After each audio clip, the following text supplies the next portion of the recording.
The Pentagon confirming that Iran has launched a series of ballistic missiles targeting American forces in Iraq.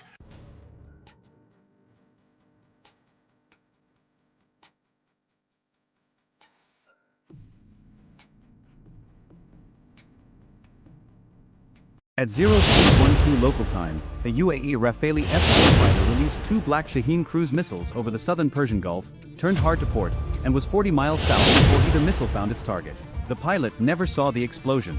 He didn't need to. The fireball over Kharg Island was visible from space. Shift 280 miles northwest to Lavan Island, where an IRGC radar technician had been staring at the same empty sweep for 6 hours. His screen changed at 0314. Not dramatically.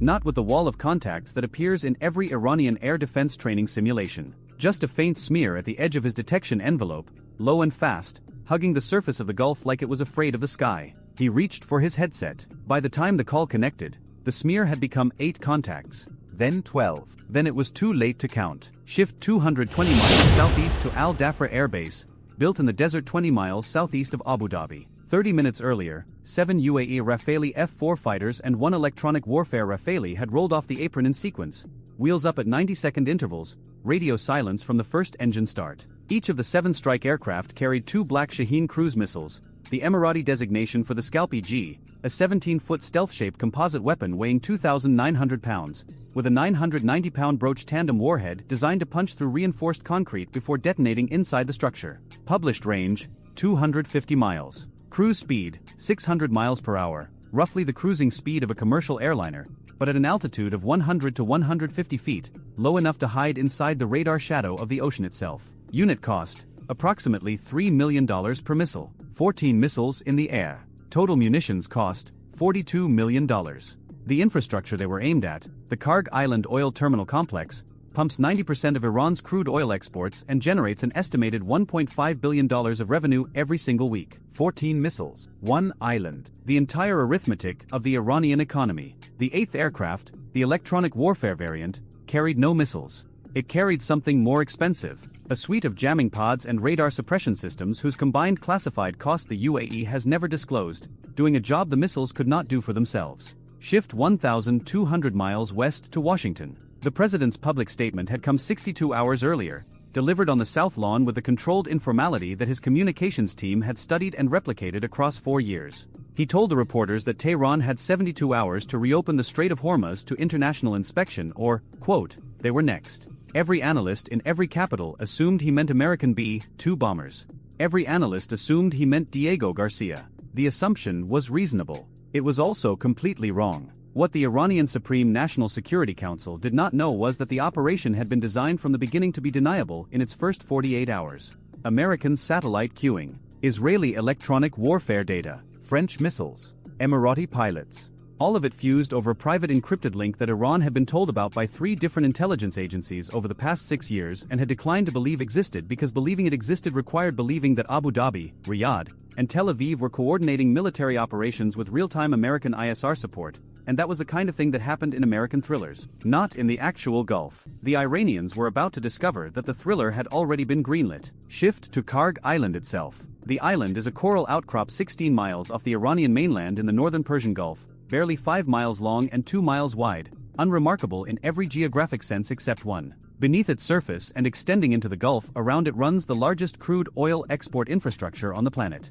2 primary terminals, T-Jetty on the northern face and Sea Island on the western approach, can berth 14 supertankers simultaneously. On an average operating night, roughly $200 million of crude is moving through the pipes at any moment. The Iranian Revolutionary Guard had spent 3 weeks reinforcing the island's air defenses after the Trump statement. A full S-300 PMU-2 battery, the Russian-built long-range system with a published engagement range of 90 miles, had been repositioned to the eastern ridge. A Bavar-373 battery, Iran's domestically produced answer to the S-300, claiming a detection range of 160 miles against conventional aircraft, had come down from Bushehr by barge 5 days earlier. The crews were fresh. The radar was on. The missiles were cold-launched ready. The entire defensive orientation was pointed west and northwest, toward Qatar, toward Bahrain, toward the American presence at Al Udeid.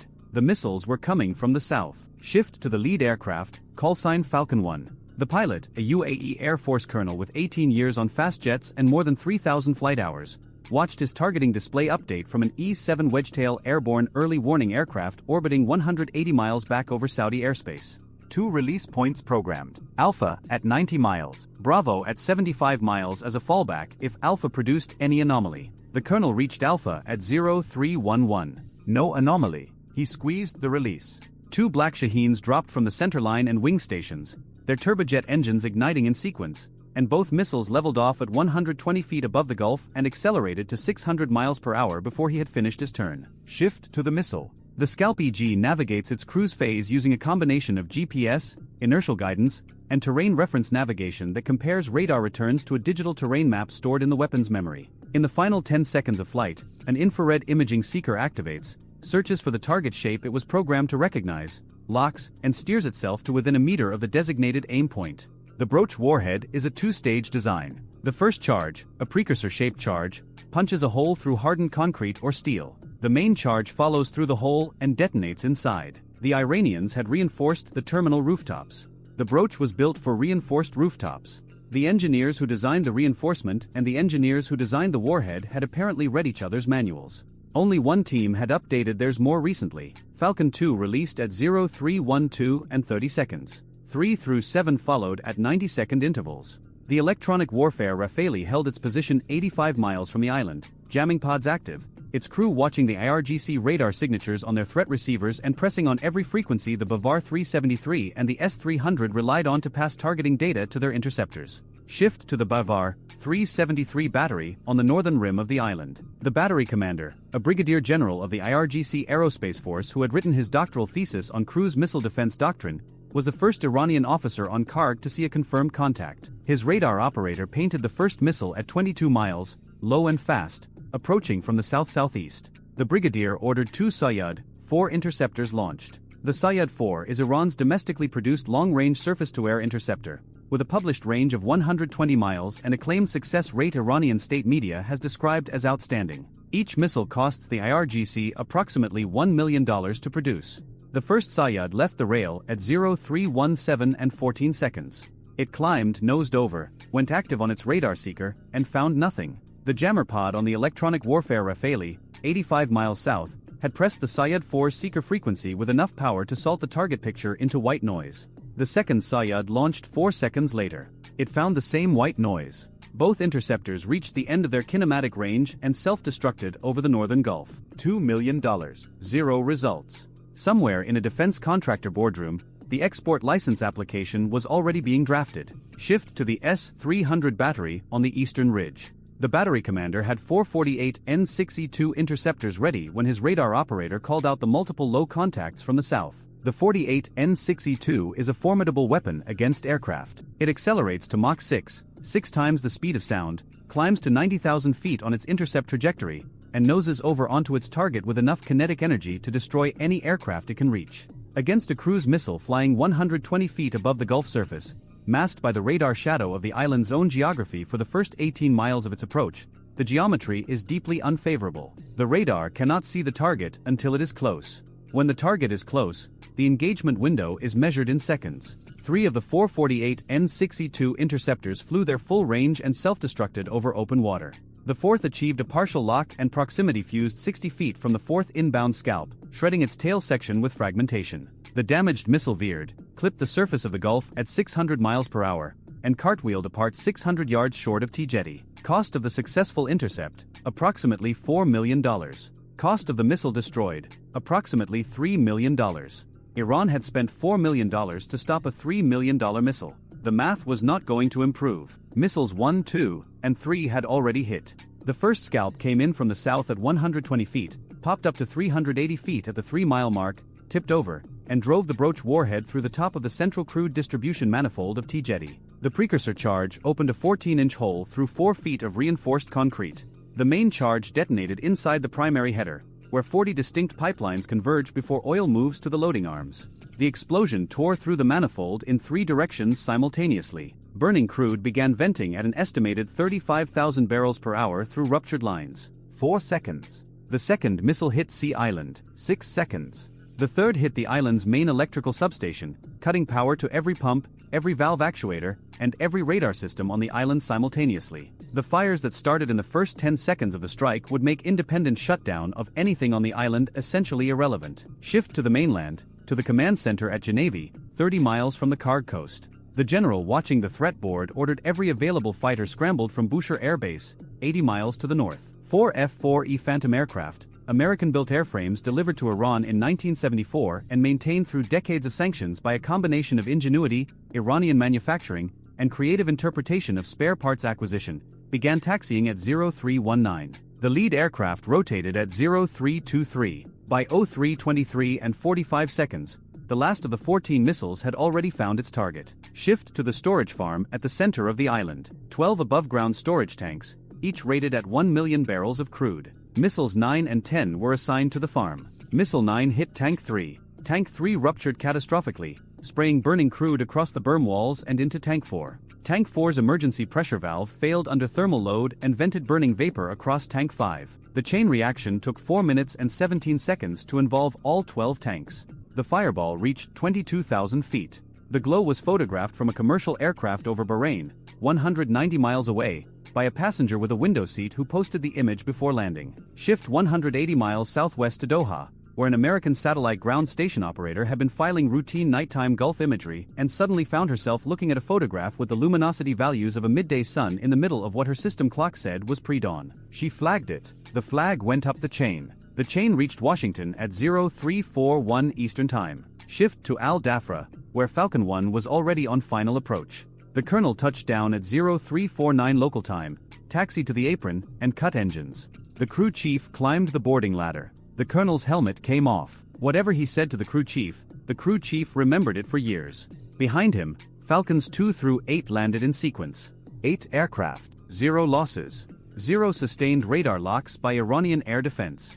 The electronic warfare Rafale had suppressed every guidance frequency the IRGC batteries relied on for the entire duration of the engagement window. Iran had fired 6 interceptors across 2 different battery types. Iran had achieved 1 partial hit on a missile it still failed to destroy. The score, in the language of air defense attrition mathematics, was not a score Iran would want to publish. Shift to Tehran, to the Supreme National Security Council convening in emergency session at 0400 local time. The deputy commander of the IRGC Aerospace Force was attempting to explain how a country with no stealth aircraft, no 5th-generation fighters, and no aircraft carriers had just eliminated 90% of Iran's crude export capacity in under 12 minutes. The honest explanation required acknowledging 20 years of assumptions that had turned out to be incorrect. The assumption that the UAE would not act unilaterally. The assumption that no Gulf state had integrated targeting architecture with American satellites and Israeli electronic warfare at the operational level. The assumption that the S-300, a system designed by the Soviet Union to defeat American bombers at altitude,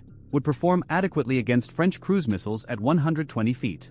None of the assumptions had survived contact with the morning. The deputy commander explained it badly, which was understandable, because there was no good way to explain it. Iran's options had narrowed to a point that made a narrow corridor feel spacious. Closing the Strait of Hormuz would trigger immediate military response from 3 Gulf states and the United States. Striking Al Dhafra directly meant striking a base with 3,500 American personnel, which was a different conversation entirely. Absorbing the strike and doing nothing meant absorbing the loss of $1.5 billion per week in export revenue with no clear timeline for restoration. Initial engineering assessments put the T-Jetty and Sea Island repair timeline at 16 to 20 months. Total projected revenue loss over that period, approximately $96 to $120 billion. The total cost to the UAE for the operation, including aircraft fuel, crew hours, missile expenditure, and electronic warfare system use, came to roughly $52 million. Iran had just received the most expensive invoice in the history of the Persian Gulf, billed by a country that was not supposed to send invoices. Shift to Kharg Island at 0600 local time, as the sun came up over a column of black smoke 24,000 feet tall. Both jetties were structurally collapsed. The central manifold was a crater. The storage farm was still burning and would continue burning for 11 days. The island's water desalination system, hit in the third wave, was destroyed. The 1,800 civilian workers who operated the terminal had been evacuating since the first explosion and were now being pulled off the island by every available vessel the mainland could dispatch. The Revolutionary Guard detachment that had been positioned to defend the island was already gone. They had left in the first 10 minutes, which, given the circumstances, was arguably the most tactically sound decision made by any Iranian military unit that night. At 0412 Eastern Time, the note from Washington had arrived in Tehran through back channels. The message was 4 sentences. 3 of them were diplomatic language about de-escalation and international law. The 4th sentence said the next operation would not be structured for deniability. Iran had it for 19 minutes before the Supreme Leader's office confirmed receipt. The Iranians read all 4 sentences. The 4th one was the one that mattered. Somewhere in the Gulf, the fires on Kharg Island kept burning. The supertankers that had been waiting at anchor for their loading appointments turned south and began the long voyage to alternative terminals. The Iranian economy recalculated in real time. The Rafale pilots slept. If you enjoyed this video, check out our other video on Iran's Bavar 373 air defense system and why its designers never planned for this. Bye for now.